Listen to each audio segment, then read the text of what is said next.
So Pops calls guys, nakapagkarga naman tayo nung leak stop, no? So ang gagawin natin ngayon is magkakarga na naman tayo ng ating Freon na isang canister can. Ang ginawa natin, kasi nga ito dito yung low side natin is masikip, no? Mahirap siya ipasok dito pagka nagkarga tayo. Bumili tayo ng bago at ganito na siya. Yan. Medyo maliit. Ito yung original niya. Ito yung malaki, no? Mas mahaba. So yun ang gagamitin natin. Wala na tong open close. Automatic open na to siya. Itong dati natin mayroon siyang open close. Kagaya nitong original niya sa kabila sa high side. So dapat to naka-close lahat, no? So ngayon na magkakabit na tayo ng ating Freon. I-compare pala natin guys ha. Dito tatanggalin ko tong bago nating binili. Ito. Oh. Ito. Wala siyang ikutan, no? Walang close, open. Yan na, mahikli siya. Mas madali siyang ipasok dito guys kasi maliit lang siya. Pero open to, walang close. Palagi open. No? Yan, no? So ngayon, no? Yan. Penguin, ano? R134A refrigerant. So, okay. Ngayon na lalagay na natin to. Dapat naka open to. Naka pasok yung kanyang pin. Hindi nakalabas para hindi mabutas agad to. Mamaya na pagka ready na tayo. So ito, kakabit ko na lang muna siya. Yan, pagkabit.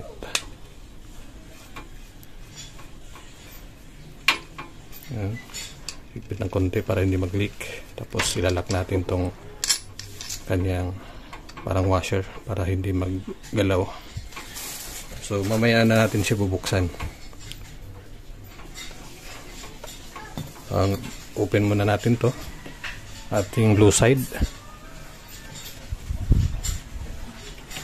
Tapos ang gagawin natin, wag to matapon kasi babalik pa natin yan, no? Tabi lang natin na hindi mawala. So ang gagawin natin, hindi muna natin to bubuksan. So ngayon Pops calls, ready na siya, no? Nakakabit na to pero hindi pa na-open ang canister. Naka-close lahat dito ang ating mga knob. Tapos wala pa siyang pressure 00. Pero yung high pressure hindi ko nakakabit kasi alam ko naman siya na low pressure siya talaga ang ating high pressure side. Hindi siya mataas ang reading. Okay ang ating compressor, no? So hindi ko na siya kabit. Ito na lang, low side.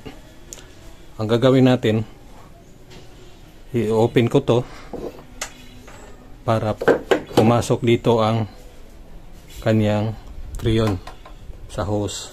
Pagpasok dito, i-bleed natin siya dito sa hito na to para lalabas yung pundong hangin sa yellow na hose. Yan, para walang hangin na papasok sa ating compressor, no? Kailangan ma-bleeding siya rito. So o-open ko na ito habang naka-off ang makina. I-ready ko na siya. Dapat naka-bleeding na dito. Bubutasin ko na ito. Importante lang na close ang ating blown knob ng ating gauge. So ito, coatin natin pa kanan para bumutas doon.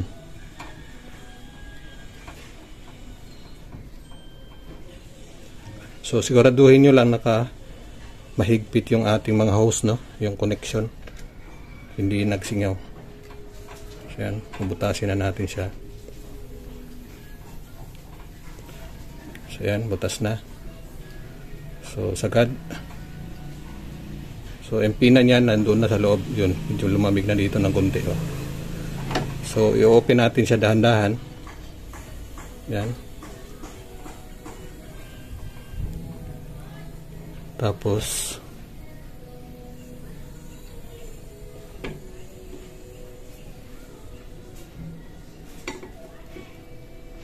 yan.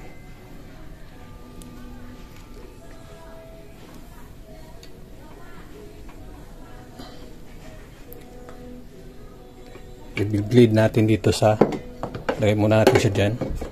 Mag-bleed tayo dito sa ating,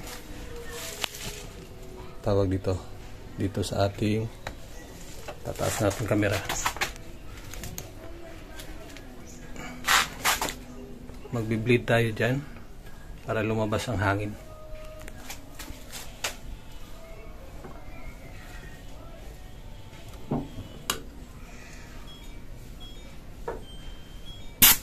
Okay. May priyo na siya, malamig na. I-open ko dahan-dahan. Huwag lang biglain para tansya natin. Okay.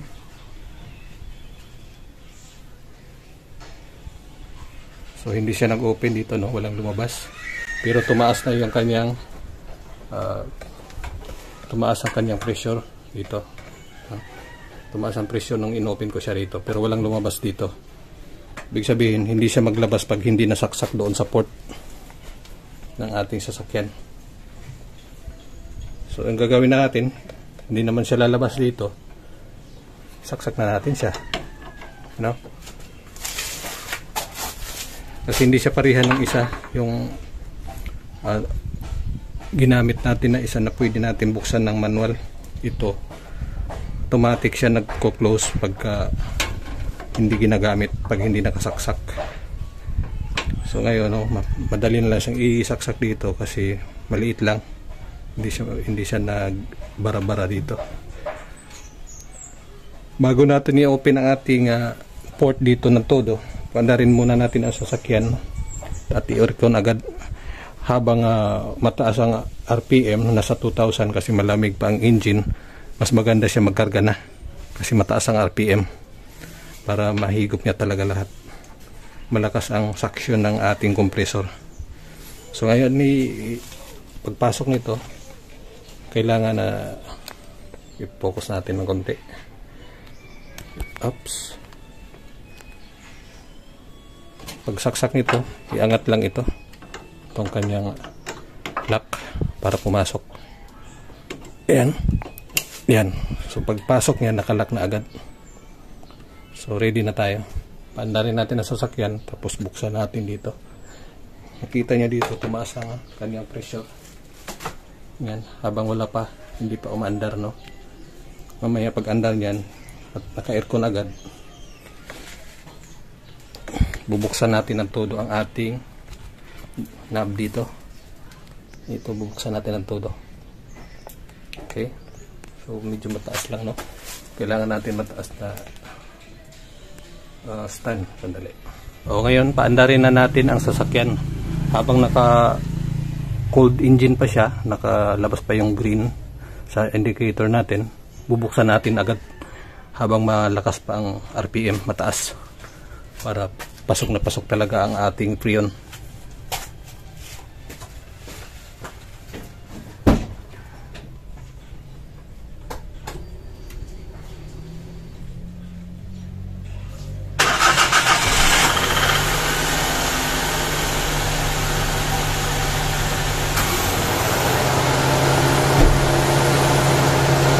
Ayan, nakauna yung ating freon, no? Ang aircon, buksan natin ito ng todo para pumasok yung freon. Ayan, makikita nyo dito, pumapasok na. Ayan na yun, todo natin para pumasok, karga.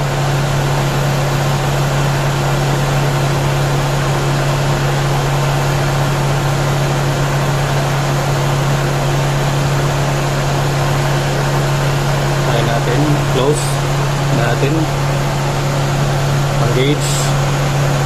So ang gauge niya is nasa 10 pa lang, no? 10 pa lang ang kanyang gauge. So dadan pa natin at least mga 20 man lang, PSI, 20 PSI. Yan, karga pa siya, no?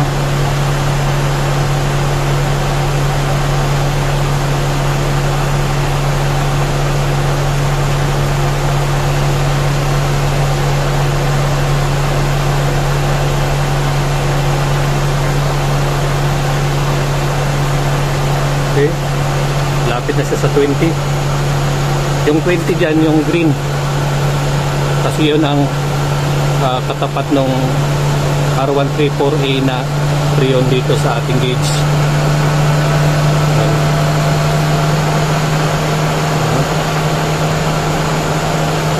Lumamig na siya rito. Pawis na. Hindi natin bumaba siya nang lumamig pa.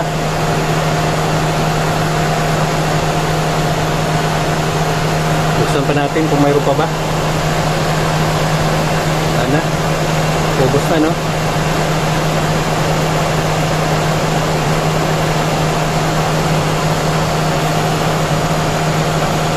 Nakabukas ang ating pinto niyan, ha?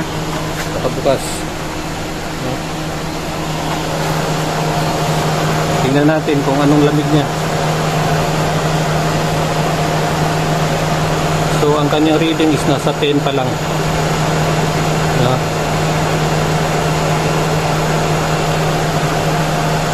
So, wala na siyang laman. I-close na muna natin siya.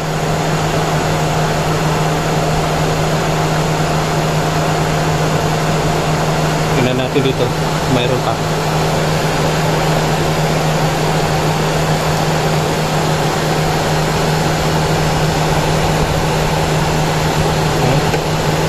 Okay, buksan pa lang natin ng konti. Baka mayroon pa. Dito, lamig na siya. Oh. Tumutulo na. Tumutulo na siya sa lamig. Hintayin natin siya na hintayin natin siya na mag-automatic off ang aircon.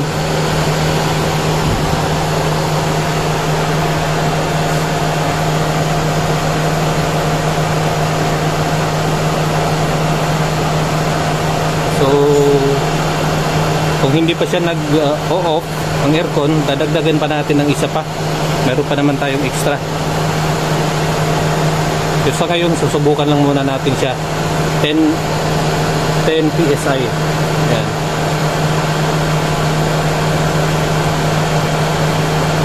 PSI ang kanyang reading. Pero mas maganda na siya ito. Malamig.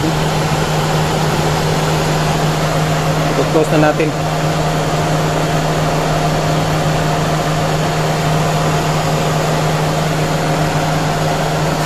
Subukan natin isara ang pinto kung mag-automatic na siya mag-off.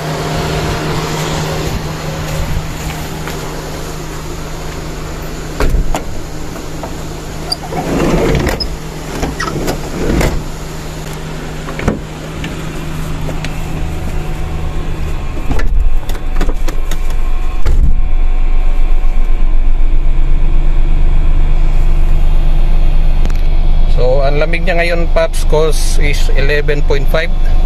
Lumalamig pa, no? Tingnan natin kung mulalamig pa siya sa isang canister can na 300 grams.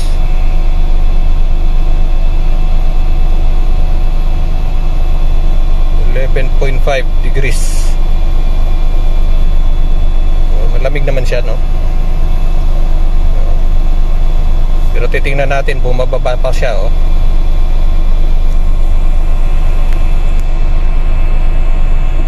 Ayun, nag-automatic na siya mag-off. No, nag-automatic off na ang ating aircon.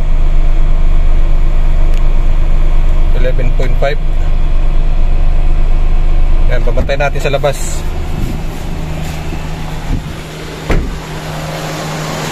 Maandar pa siya, no?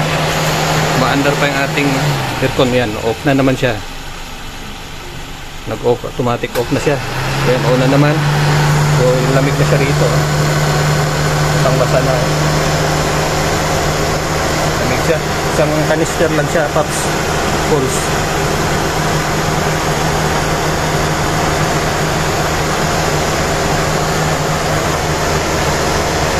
Ang tulo.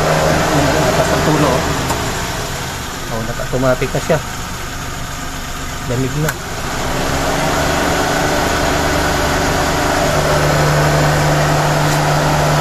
Ayan. Obserbahan muna natin siya. So dito, ang kanyang reading is bumababa siya sa 9 pagka umaandar.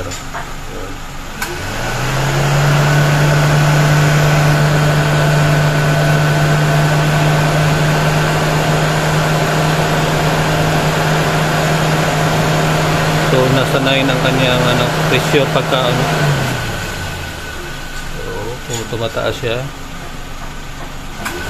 So hindi siya umaabot sa 20, no?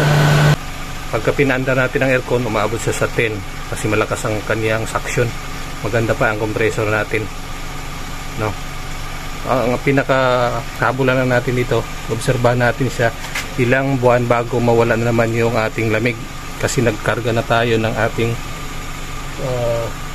leak stop. Ito, no? Leak stop kasi duda talaga ako na mayroon siyang leak. So ito, nagkarga tayo nitong leak stop para mawala na yung leaking ng ating freon kung kaya niyang tapalan. Okay, so ang hose na to, Pops, ay para lang dito na hose, hindi siya pwede dito direkta sa ating canister kasi ang adapter na to hindi pwede dito kasi ito resealable yung kanyang puti, no? Resealable. Ito hindi siya resealable. Pagka nabutas, hindi na siya pwedeng ubusin. Ito pwede pa hindi ubusin, pero ang isang ganito kasya talaga sa isang sasakyan pagka inubos mo. Okay, so ayan, try natin uling paanda rin ng aircon kung anong reading niya ulit dito. Kaabot ba pa rin siya sa 10 or 9, no? Balik tayo sa loob.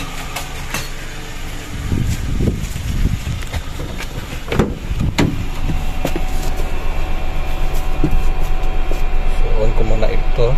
So naging 24 na naman ang ating temperature sa loob. Tumaas na naman ang init, no? So on natin. Ayan.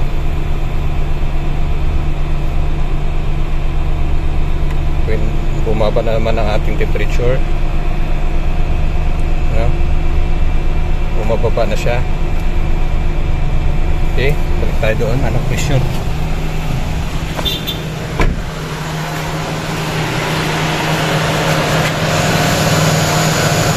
So ayan, nasa 10 ang kanyang pressure dito. Ang high hindi na natin kinuha, no? Hindi yan nakakabit, no? Dito hindi siya nakakabit kasi alam ko naman na maganda ang high pressure niya. Tapos i-update ko kayo, kaya kailangan naka-subscribe kayo para pag nagpasok tayo ng updates, masusundan nyo at makukuha nyo yung idea na ibig kong sabihin, no? So ngayon tatanggalin na natin tong ating sarado naman to. Tatanggalin na natin tong ating low side hose, no? Pagtanggal ito, hatakin lang ito patras. Yan, no? Nagpawis na naman siya, nagtutulo na dito sa hose mismo. Tutulo na yung tubig, oh. Nag-off na.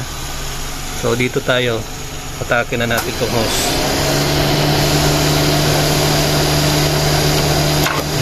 So yan, tapos na siya.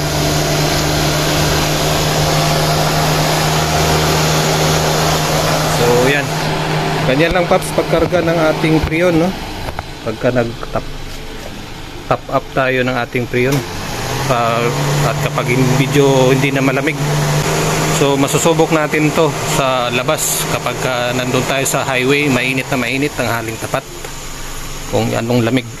Ang ginagawa ko ngayon, mga Pops Calls, ay experiment ito sa isang canister can, no, na 300 grams. So, abangan nyo pagbalik ko. So, ngayon, Pops, kakagaling natin sa labas, no? Mga alas 11:30 ng umaga. Tinesting natin talaga ang kanyang aircon kung gaano ba talaga kalamig. Sa umpisa nga, Pops Calls, ng takbo natin, malamig siya. Pero habang lumalayo ang takbo natin, humihina ang kanyang lamig, no? So bumalik tayo para magdagdag tayo ng refrigerant kasi kanina nga, nung tinignan natin yung ating gauge, nasa 10 PSI lang ang kanyang suction, no? So, kailangan natin at least umabot man lang ng maximum na 20. Kung hindi, nasa 18, mas maganda yon. Kasi yun ang pinakatamang sukatan sa mga sasakyan na isang evaporator lang. Yung hindi dual evaporator, ha? Yung isang evaporator lang is at least 20 PSI lang ang kailangan natin. Hindi yung aabot ng 35 to 40, no? Kasi sa pang dual aircon na yon, no? So, magdadagdag tayo uli ng isang kanister pa ngayon, 300 grams. So, magiging 600 grams na siya, no? Okay. Ayan, Paps, calls, guys, idols, loads. Naka-ready na tong pangalawang setup natin for top up, no? Para mabilis na, no? Ayan. Kikita nyo, ang ating reading is nasa 30 yung 30 PSI pa yan, no? Sa ating blue.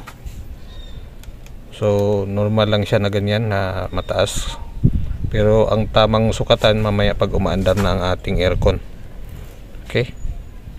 At ngayon papandarin ko na calls, Paps, ang ating sasakyan at ang aircon para makita na natin yung reading niya. Tapos magkarga na tayo agad ng isa pang kanister na 300 grams.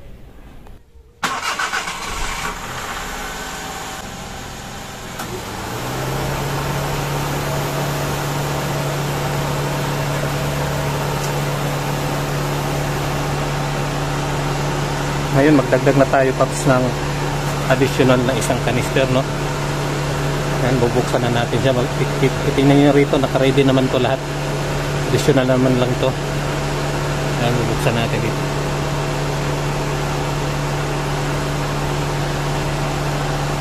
Baba natin ng konti para makita.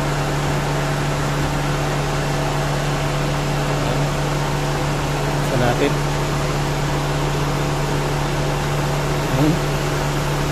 Papasok na ito yun, no?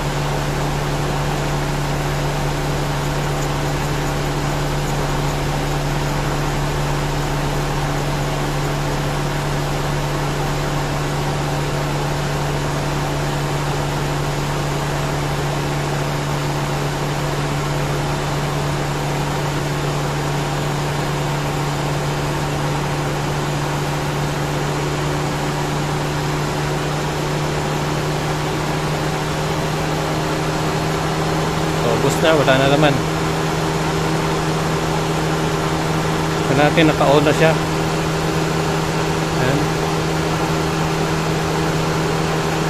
Nasa 20 yung kanyang suction, no?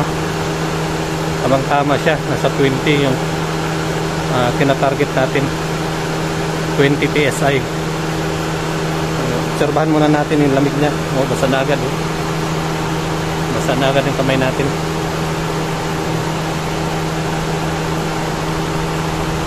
Obserbahan natin siya na mag-automatic.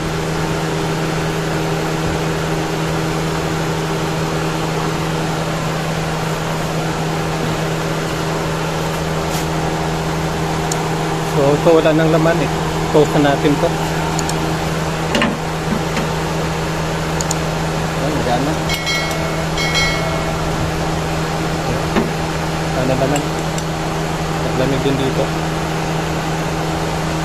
Pwesto natin dito kasi wala naman siyang laman.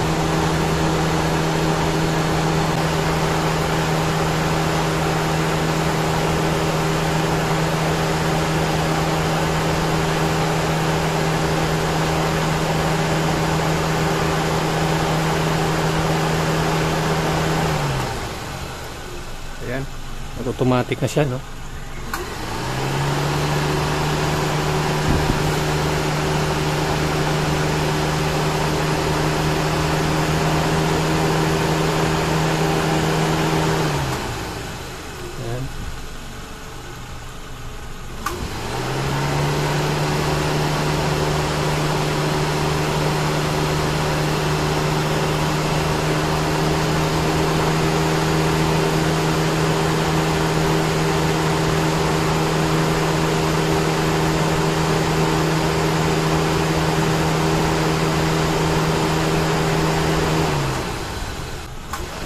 Check natin dito sa sa loob. Ayan, Paps, calls. Iba siya ngayon kasi nung tumama sa glass, nagpapawis na siya, no? Oh. Pawis na siya. Oh, nagpawis na siya rito. Iba ang labig niya ngayon kaysa nung isang araw o kahapon pala yun, nung nagkarga tayo ng isang kanister. Hindi siya nagpapawis dito kapag hinaharap ko yung ating lower, no? Pero ngayon na nagdagdag pa tayo ng isa, nagpapawis na rito. Oh. Mas malamig na siya ngayon. Tingnan natin sa loob yung reading. Yan. 11.4, 11.3. So mas malamig siya ngayon, Popsicles. Yan, 11.2. Yan. 11.1.